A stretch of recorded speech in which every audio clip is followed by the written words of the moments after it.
We just watched episode 2 of season 2 of Daredevil Born Again, and it's starting to get good. Also, my cat Mortimer is sitting on my lap. He loves Daredevil because he loves that Daredevil is Catholic, because the first 3 letters of that are cat. He doesn't really care about any of the religious stuff, but he likes that the word cat is in there. Alright, let's start here. Episode 2 was called Shoot the Moon.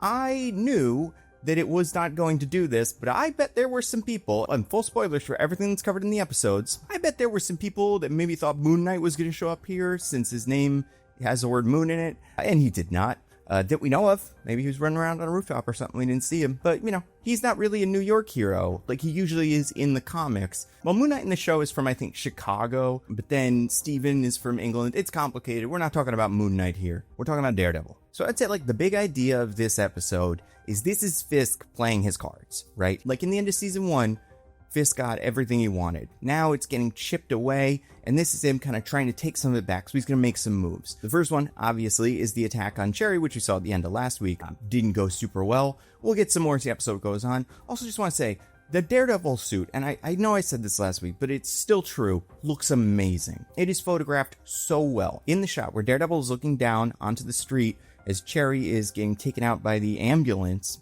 just looks incredible. I'm so happy with how this season looks, specifically how good the black outfit looks. And then we get a scene that I love.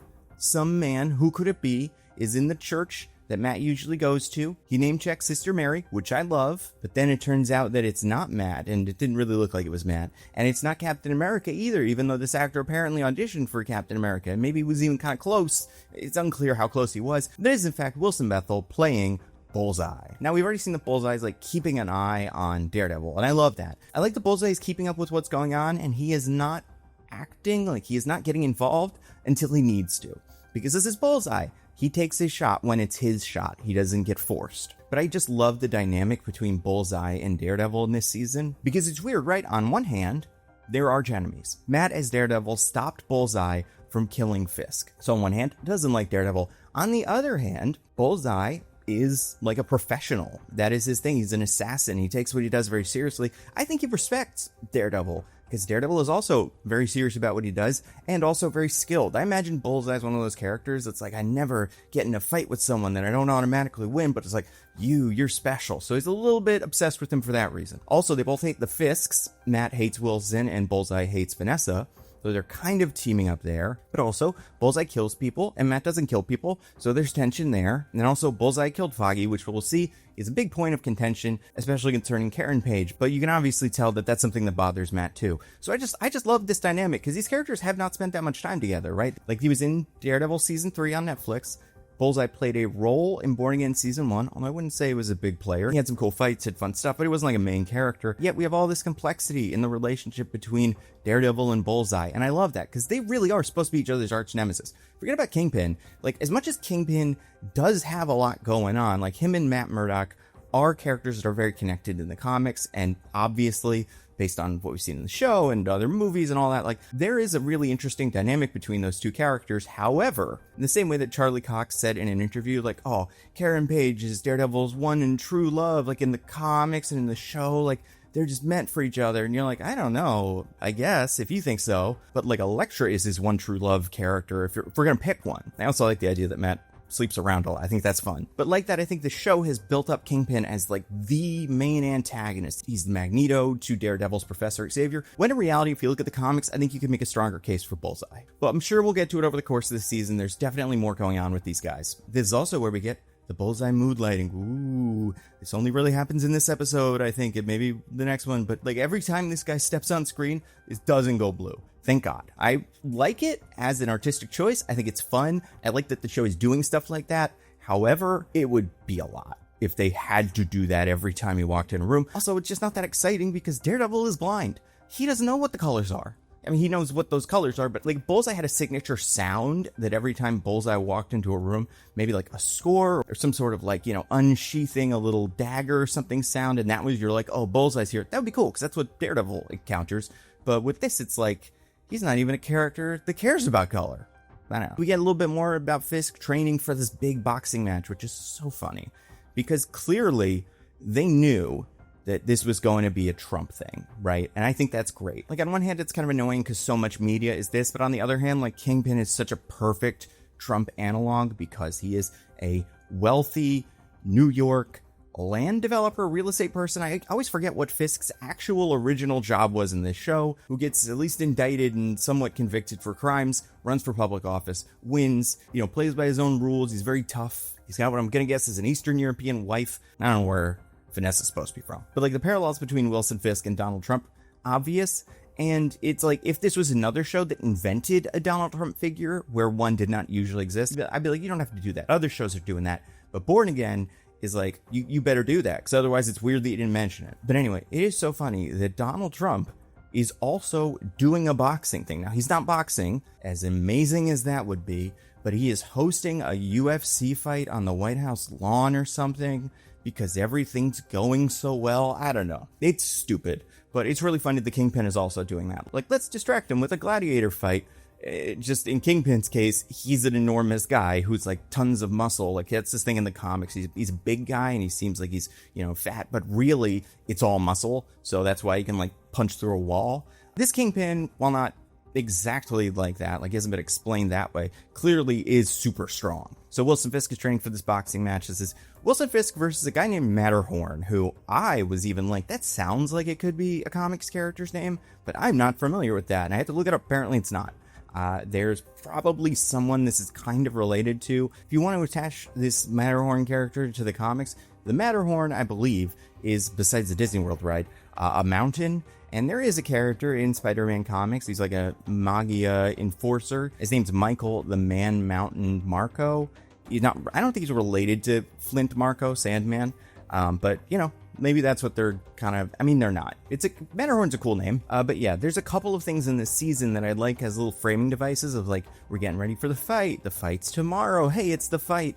I think that helps to maintain the pace of the show, because this show moves pretty quickly. So the next bit, everybody's worried about Bullseye, which they should be. Karen is mad because Bullseye is bad. Matt's like, I really don't know what the deal is with this guy, which I also think is really funny because obviously we see everything Bullseye does, but like they haven't interacted that much in person. Like, even though I think there's a lot of interesting things going on, Matt does not have the same relationship with Bullseye that he has with Fisk, where every so often they just sit down and talk about their philosophies on crime fighting and politics or whatever. Like, Bullseye and Matt have talked, but I don't think Matt fully gets Bullseye. Also, the episode where we learned about Bullseye was Fisk learning about Bullseye. I imagine he didn't tell Matt all that stuff. So imagine if you're Matt, you're like, this guy is weird and he's gonna ruin everything, but maybe he'll save me every time things get bad, and that's kind of cool. I don't know. Fisk also very worried about Bullseye because Bullseye's out to get him. And this is where Fisk starts playing his cards, because this is where he gets the idea to kind of flush Matt out, to put him on the news and say, Matt Murdock saved my life. He's a hero and he's out there. So everybody look for Matt Murdock, which I kind of assume people were already doing in universe, they thought they were, right? I would assume Kirsten McDuffie and anybody he knows that isn't in on the Daredevil thing is out there trying to find him. But this is going to put pressure on Matt, make it harder for him to just get around. Kind of. I like that on one hand, Kingpin does not like Matt Murdock, obviously. Again, like Bullseye, kind of respects him in a professional way, but just is not friends with him, right? They don't get along. So it's fun because Fisk hates saying this. You can feel it. He's like, oh, Matt Murdock's such a hero. But on the other hand, he does owe his life to Matt Murdock, so this isn't a full lie. And I love it when a character like this gets to take the truth and use it as a weapon. Fisk is very good at that. We get more of that Max Headroom, Wilson Fisk stuff where the person, whoever it could be, and we'll find out soon, has the mask on and they're doing little propagandas, but reverse propagandas. But now we're realizing that it's going to get to Daniel too. So this is not just consequences catching up to Fisk, it's consequences catching up to everybody. And like all terrible bosses, when Fisk starts failing, when things don't go right for Fisk, he blames everybody and forces them to make desperate moves. It's very Darth Vader, I'm gonna strangle you if you don't find Luke Skywalker. Doesn't always lead to good decisions. And Fisk is one of those characters who's able to muscle his way through a lot of this stuff just by being kind of clever and also just crushing a guy's head when it's convenient. But now this pressure gets put onto Daniel and everybody in Fisk's orbit. And this is where, the House of Cards starts caving in a little bit. Some of the cards start wobbling. We get another interaction between Powell and Fisk. And again, I said this last week, Powell is so good. Hamish Allen Henley plays this guy so realistic. He delivers all of his lines so emotionlessly. And it makes him so much scarier, especially because this character has so much power. Fisk seems to respect him. And oh, look who's back. It's Cole North, the most unnecessary character of all of these guys. Number one, because there's like barely anything for him to do here. But number two, because in the comics, this character is like the opposite. This should be anybody else. You should name this character anybody else for no other reason than we might want to do Cole North later. Like, have the actual Cole North show up, who was originally a cop who was skeptical of Daredevil, but eventually, you know, comes around to like understanding why he's cool. He's a recent character, hasn't been around forever, but like, he's not this. Not that I think Jeremy Isaiah Earl is doing a bad job. It's just a really bizarre decision for this character. And then the cops go to kill Cherry, and they can't because the other cops are there. I thought this was cute. I like this bit. And hey, who do we have again? The screen's all blue. It's Bullseye killing some of these guys. I will say, I was not an enormous fan of the Bullseye costume in season 1 of Born Again. I didn't think it was bad or anything like that, but it just didn't feel super Bullseye-y. And maybe it's the neck. He's got a little bit of a collar going on. That's something that's usually associated with Bullseye. Can't remember if that was in the first season, but he definitely didn't have like the symbol, like the Bullseye on his forehead. And that does so much work for me to be like, that's Bullseye. Yes, you don't like identify him by the fact that he has the gun over his chest or all the knives or something. It's that he has that little symbol, which means he's Bullseye. There's one scene here that I find quite strange. It's a scene where Buck Cashman and Vanessa Fisk like kind of flirt. I don't really understand what they're going for with this. Maybe I missed something. Maybe this was like more hinted at in season 1, but it isn't treated like a reveal.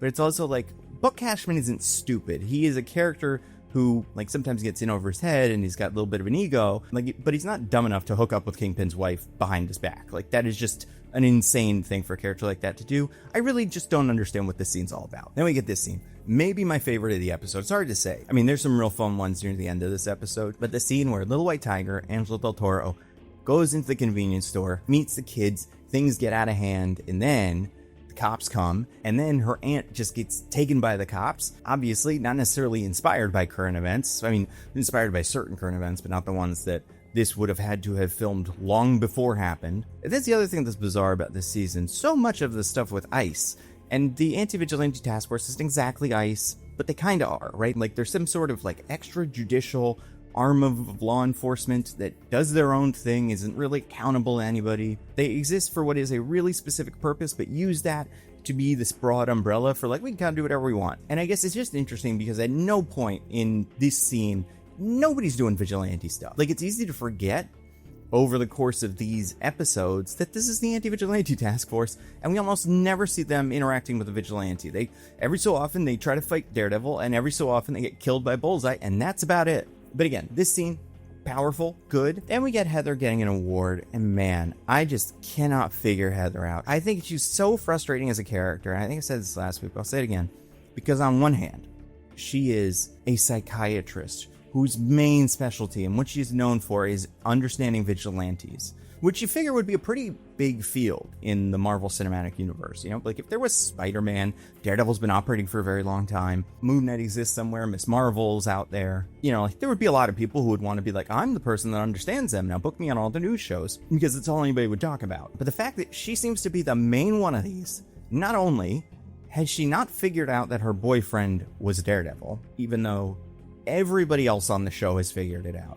she also doesn't seem to have figured out that Fisk is insane and that Vanessa is evil, and Fisk is also evil. But like, you see it over the course of a couple episodes, her kind of figure this out, like, oh man, I'm working for the bad guys. But then it's like, well, what did you think was happening then? I just kind of assumed you just made peace with it because vigilantes are so evil or something. You were like, well, Fisk has to get him. But when she realizes, and other characters too in this season will realize, like, yeah, Fisk isn't that good of a guy. It's like, what gave it away? Was it his whole demeanor and his really awkward smiles and his creepiness, or was it all the times in the previous seasons where he just hired a bunch of guys to kill people and then got thrown in jail for it? Clearly that was what that was, right? Like, it's easy to forget because in season 3 of Daredevil, there's this like, oh, Fisk is innocent, he actually shouldn't go to jail, and like there's this turning of public opinion on Fisk. And season 2, he spends largely in prison, but that's because in season 1, he just was a bad guy, and he did the I am the ill intent that met the man along the way speech,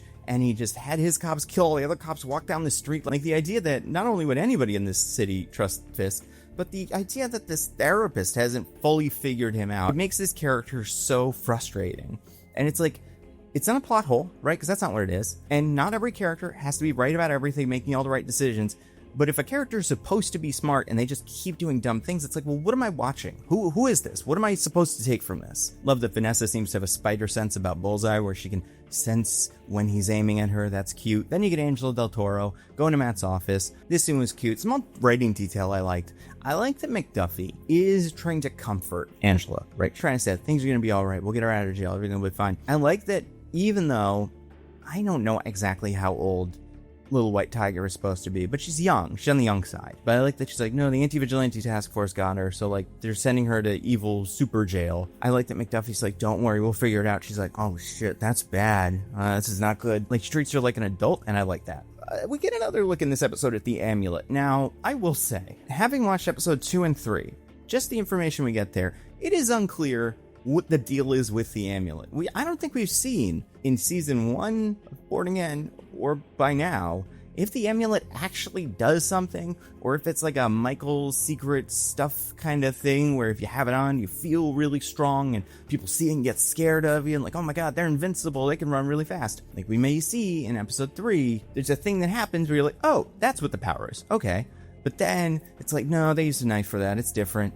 And you're like, is there anything here? And traditionally, the White Tiger Totem is its own thing, and it grants you powers. I'm not mad that they're not turning her into like a superhuman or whatever. It's just interesting that we're this far into knowing about Hector and now Angela, and we've seen this totem so many times, we still don't know what it is. And then we get this bit that I do really like in episode 2, where the show starts to feel kind of confident, like it's doing things that aren't just, we're going to make the lighting blue when Bullseye's around. It's this cross-cutting, this editing between the conversation between Fisk and Sheila, and then the conversation between Blake and BB. Like, what I love about this dynamic and what I like about this editing is Fisk told Blake what to do. It's like, you gotta figure out who's doing the leak. This is very important. And then you see Fisk put that into action with Sheila at the same time as you see Blake talking to BB for the first time and getting kind of accusatory.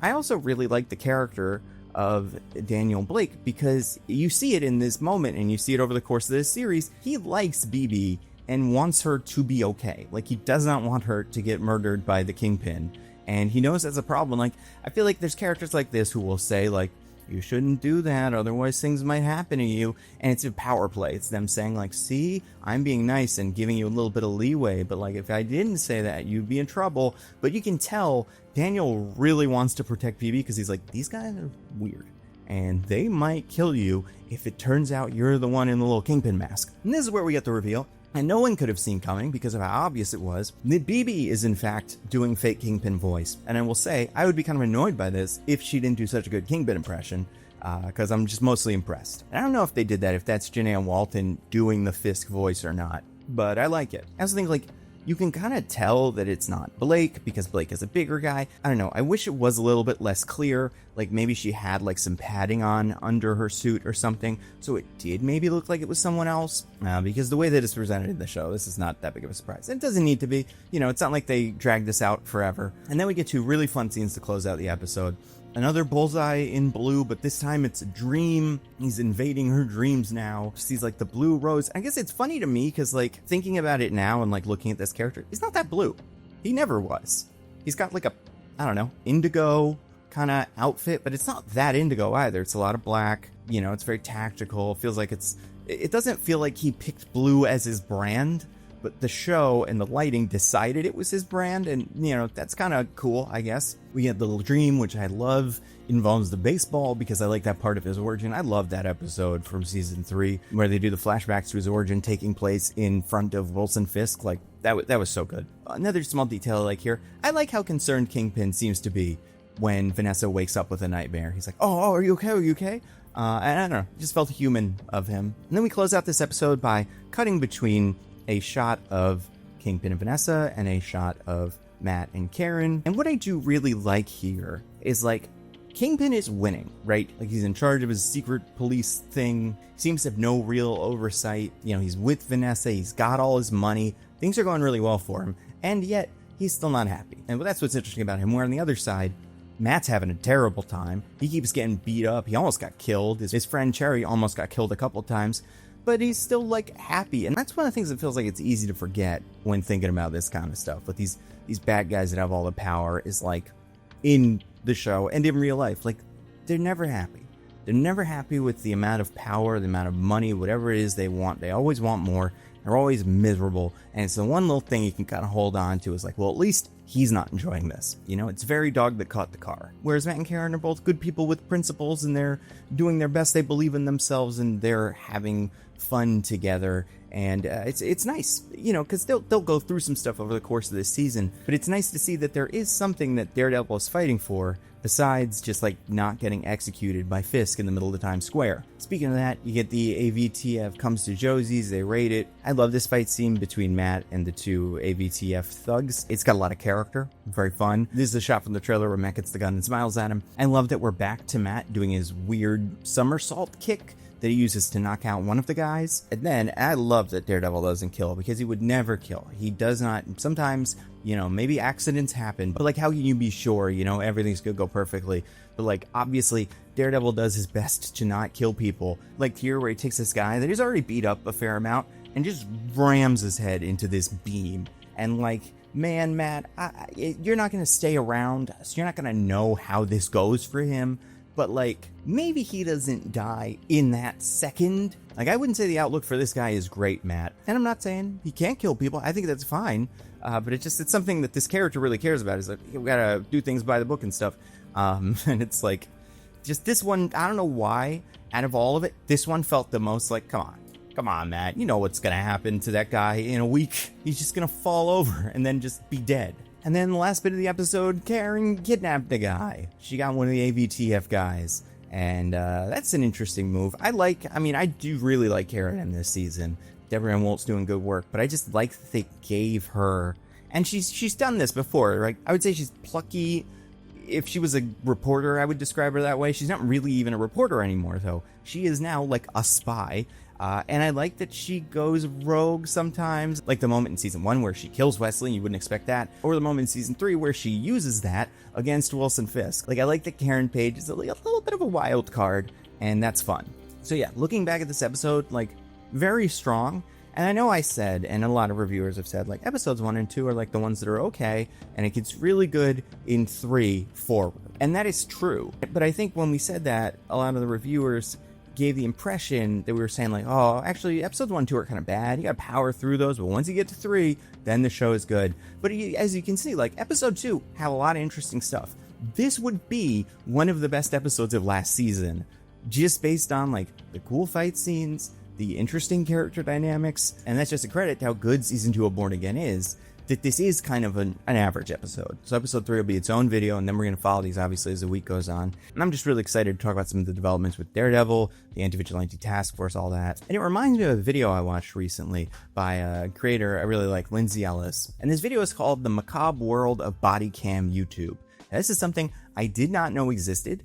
I was not familiar with this, because this is the thing with YouTube. You get into these rabbit holes and like you get into tunnels, and I'm glad that I'm not just seeing random videos that are public body cams used to kind of shame people. And it's a really interesting deep dive into this industry that I had no idea existed, and talks about kind of what the justice system is, what body cams have kind of turned into. But a lot of it's about how these platforms and like monetization and stuff ends up incentivizing like not good stuff. And you can watch that video along with all of my videos early and ad free, and tons of other videos on this video sponsor, Nebula. Nebula is, say it with me, a subscription streaming service that I and a bunch of other really cool people helped create. Nebula has evolved so much over the last 7 years. Sure, you can still watch all my videos early and ad-free. You can watch videos by a bunch of other creators you probably already love. But one of the most exciting things about Nebula is our original programming. Tom Scott has a new series called England, where he goes to every English county to find something interesting.